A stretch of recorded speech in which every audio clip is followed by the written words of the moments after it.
Hi everyone. Today we are checking out what Lemmy thought of Rene James Dio. This episode is kindly voiced by my good buddy Poo Ninja. I would like to thank him very much for doing another voice for me. He has such a deep and interesting voice, which is perfect for this episode. Let's see what Lemmy thought of Dio.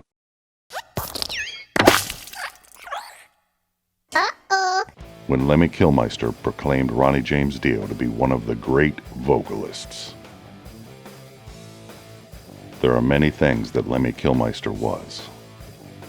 A great leading man, a highly charged performer, and a sincere embodiment of what it was to be rock and roll, and about 1,000 other facets of musical brilliance. However, it would be a stretch to think of him as one of the great vocalists of the rock era. Of course, his whiskey-soaked growl was perfectly placed within Motorhead and its furious brand of fast-paced rock. But outside of the band's confines, Lemmy's vocal talents were best left to spinning yarns. However, that doesn't mean he didn't share his thoughts on those singers who truly inspired him, those who soundtracked his formative years, or like in the case of Rene James Dio, who Lemmy thought of as one of the great vocalists of his generation. The Rainbow and Black Sabbath singer certainly had his detractors, but the mouth of Motorhead was clearly a fan. The late Rene James Dio is one of his generation's premier heavy metal singers.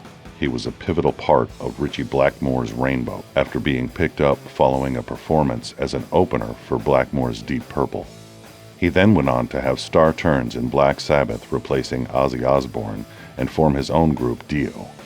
There can be no doubt that Dio is one of the greatest vocalists of his time, and Lemmy agrees.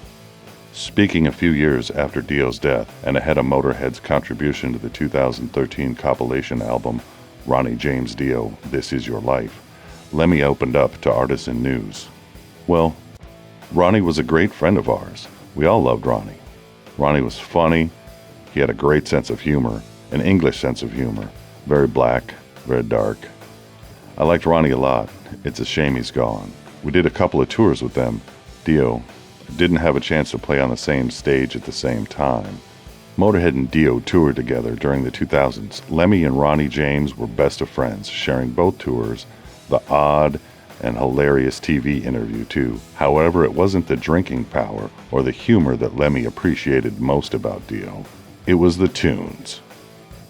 We did a couple of tours with him, continued the singer. It's clear that Lemmy was a giant fan of the diminutive vocalist.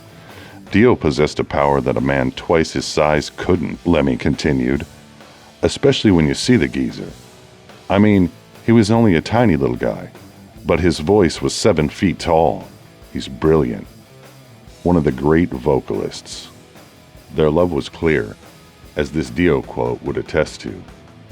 But Lemmy is one of my heroes, I must tell you. He's one of the funniest people on earth. He's very bright. I love to be around him. He's just one of the funniest guys I know. And I mean, look at what he's done. Dio sadly passed away in 2010 from stomach cancer, after which Lemmy released a statement that read, "I'm truly upset, especially since he seemed to be rallying at the Golden God show.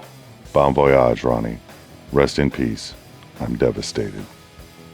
A huge thank you to Poo Ninja for voicing this episode. Really, dude, it's not that hard.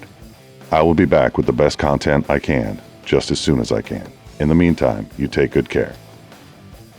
I'm not leaving bloopers in, because Mike leaves them in. So if you do one of these, don't leave your bloopers in, because Mike will leave them in.